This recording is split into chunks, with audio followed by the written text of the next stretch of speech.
अस्सलाम वालेकुम, पीके स्टूडियो में खुश आमदीद। दोस्तों, सबसे पहले हमारा चैनल सब्सक्राइब कर लें और साथ ही दिए गए बेल आइकन को प्रेस कर लें ताकि रोज़ाना आने वाली ऐसी मालूमात आप तक पहुंच सके। हज़रत हारसा बिन मुज़र्रब रज़ी अल्लाह ताला अन्हु रवायत करते हैं कि मैं हज़रत हबाब रज़ी अल्लाह ताला अन्हु की इयादत के लिए गया।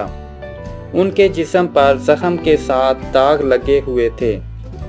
मुझे देखकर हज़रत हबाब रज़ी अल्लाह ताला अन्हु ने फरमाया, मैंने अगर रसूल अल्लाह सल्लल्लाहु अलैहि वसल्लम से ये ना सुना होता कि कोई मौत की आरज़ू ना करे तो मैं ये तमन्ना ज़रूर करता।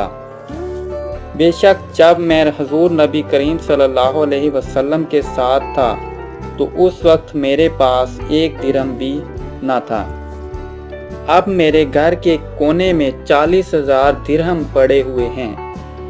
जब हबाब रज़ी अल्लाह ताला अन्हु के पास कफन लाया गया तो उन्होंने उसको देखा तो रोने लगे कि जनाब हमज़ा रज़ी अल्लाह ताला अन्हु के लिए पूरा कफन ना था, सिर्फ एक धारीदार चादर थी।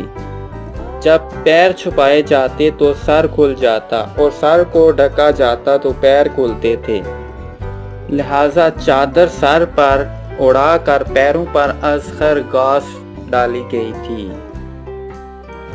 दोस्तों, अगर आज की वीडियो आपको पसंद आई है तो लाइक करें, शेयर करें। शुक्रिया।